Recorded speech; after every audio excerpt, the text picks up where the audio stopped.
You're watching Gamescom Studio on IGN. Indiana Jones and the Great Circle was one of the biggest games of 2024, and next month it gets even bigger with its first DLC expansion. Here to tell us about the Order of the Giants, Zeke Virant and Axel Torvenius from MachineGames. Hi, guys. Hello. Welcome back. So you were here a year ago. You were telling me about this game, and I was like, I can't wait for it. And then it turns out it was awesome. I 100%ed it. I did everything you could do. I found every puzzle, every secret, everything. So thank you.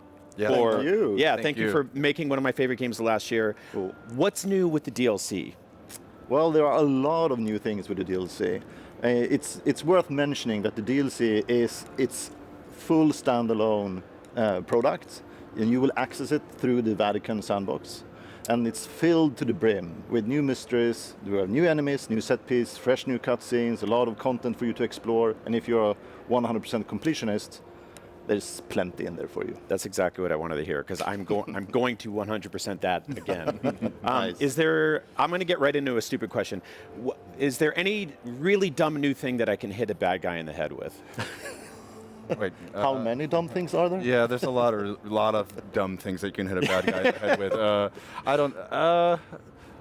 One of the joke objects off the top of my head doesn't. I can't think of one, but we have some really nice new clubs, and yeah. I think we made a couple variations of new candlesticks that should break as well. I love that. I was like laughing hysterically every time I threw fruit at somebody or hit them in the head with a broom. It was a good time. You got to see tons of players play the original game. What was it like watching people connect with this game? What was like sort of the most surprising thing that you took away watching players connect with it? So many things. I mean, first of all, an amazing experience just to be able to get the game out and then see the reception that we got from the community and all the fans out in the world.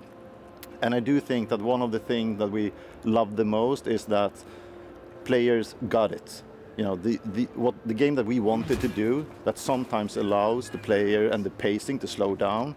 That was something the player base absolutely got into. And we see a lot of comments how people love the fact that in certain sections of the game you have to walk around with a torch and looking for clues. Yeah. And that's perfectly fine until next around the corner you have some hard-hitting action moment with enemies or a set piece. And that balance, that was important for us to hit, and it feels really good that it landed well with the fan base as well. Yeah, we watched some people playing the DLC yesterday, and it was so nice just to see them taking their time and just going up with a lighter and like lighting up things and just like paying attention to the detail. And like, I really like that the spaces are still, like throughout the DLC, we're still going for this whole approach of like, we want every space to like just be its reward in itself, just to be in there and to look at all the beautiful lighting and the set dressing. It became a thing I think a lot of people connected with, but the first time, and it's a first-person game, but the first time you see your shadow in a tomb or something like that, it just like took my breath away. So yeah, again, thank you for making an awesome Indiana Jones game. Tell me about the sort of balance between puzzles, combat, exploration, all that in the Order of Giants DLC. I mean, we did do basically an analysis of the main game. We looked at what things did work really well and what were the things that we were the most proud of. And then basically did like a distilled version of the main game, but a smaller version. So everything is represented in there in terms of cutscene, set piece, boss fight, new enemies, new weapons, new mechanics. And there are a lot of things from the game mechanic side of things as well in terms of like how we balance that with like visuals and narrative, of course. Yeah, I think one of the things is like, I think it really emboldened us. Like we're still taking risk. Like, okay, we know that people like platforming. Let's make the best, longest, most over-the-top platforming sections we can. And I think you'll see early on in the DLC we have a really nice, long, huge cavern that you're able to explore and climb up ropes and all sorts of moving mechanisms. And I think it's the most ambitious thing we've done in terms of a traversal section in Indiana Jones, and that's coming from straight off a base game, going into developing this, and like designers like being really like excited about, oh, this is something I've always wanted to do like for years, and now I get the opportunity to just like knock it out of the park. I mean, and like for gamers, like we know, like it's first-person platforming, historically, not always the greatest experience, right? Like there's a few games that really got it right, and you guys made one of them. So again, thank you for that. Was there anything from the movies that has like inspired the Order of Giants specifically? Was there anything you pulled from that source material? So much of that made it in the base game, obviously, but was there anything like any scenes or moments or anything like that from classic Indy that made its way here? The main source of inspiration has always been Raiders of the Lost Ark. That's where we've been looking to get closest to with the main game. And since the DLC is this continuation to some extent in the theme of the main game, this is a very heavy narrative, story-driven DLC.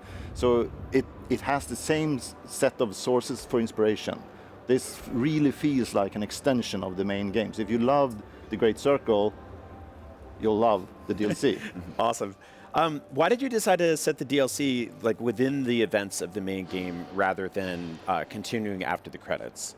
Primarily due to story reasons.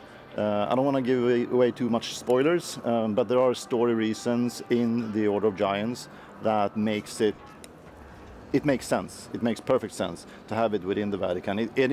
It's connected to the tribe of giants and the myth of the Nephilims and how that's interconnected with Vatican and Rome, because we do go to Rome in this DLC.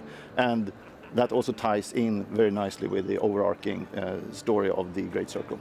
Sweet.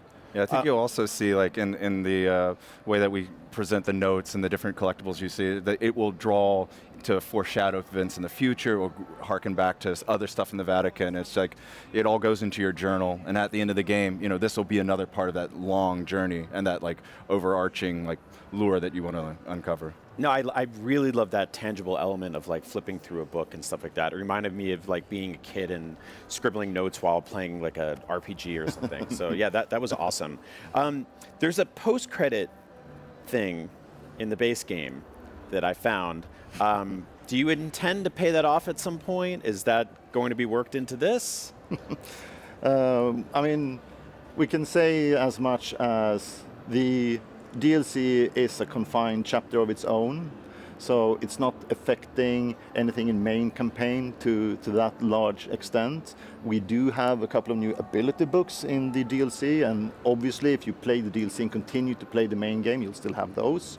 But we do not alter the ending of the main game due to the events in the DLC.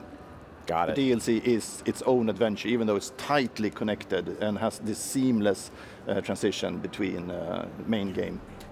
What's sort of something that, without spoiling too much, that you're excited for, like players to find in this DLC? Because there are people like me that did everything there is to do, and we want more. So what's like the one thing you're like, oh, the hardcore obsessed 100% players, I can't wait for this. I think I'm seeing on the B-roll now. I want to see them do this fight sequence actually. This is one of my favorite areas in the game where they're pushing people down into the hole. I will admit to you all that one of my favorite things to do in the base game was just spend about an hour just making a pile of bad guys somewhere. Like there was that dig site area, and I was just like, I'm just going to beat up 50 guys in a row and just ragdoll them into a pile, and it was great. It was so much fun. There is a secret towards the end of the game in one of the an ancient temple, without giving away too much, which is extremely hard to find. So I'm looking forward to see people trying to find that one. I'm sure they will, But. Yeah, well, I mean, the challenge accepted, basically, right? I'm a huge Nintendo fan. I've been obsessed with Nintendo Switch. Nintendo Switch 2, bought it the second I could. You guys announced the game's coming to Switch 2, which is so cool. Yeah. What's it been like working with that system? I know that the base game, relied on ray tracing a lot, and Switch 2, you have a different set of specs you're working with here. So what's that been like? It's a lot of hard work for the engineers, that's for sure.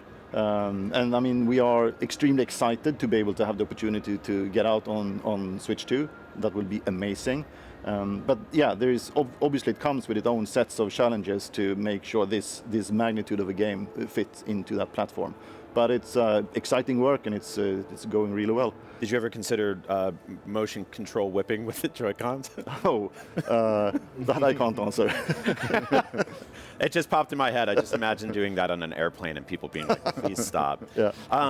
Do you plan to include all the DLC with the Switch 2 version of the game when it releases? Oh, awesome. It's very, very cool.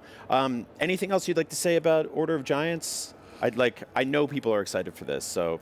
Yeah, I think there are two things maybe. I mean, our love and passion for the IP and for the character has really carried through to the DLC. The DLC is not in any way like a subpar in quality at all. It to some extent, there are sections within the DLC that is even of higher quality than the main game. And it's also, I think we've undergone a huge achievement from the engineers and a lot of the design team to actually make sure that it was possible to have the DLC set up in the way that we have at the moment. It was not an easy thing to splice in this amount of content into the already existing save states for people, So it was a huge achievement from the engineering side and the design team. Yeah, just from the start of development on it, there was a lot of technical hurdles to get into it. But everybody really worked super duper hard, and it's been pretty smooth sailing after that initial bumpy part. I think people knew that MachineGames and Indiana Jones working together would be like a match made in heaven. I don't think people knew just how well that would come together. Cool. Obviously, people were apprehensive. They're like, I want to see Indiana Jones the whole time, and it's like, no, you can be him instead. That's better.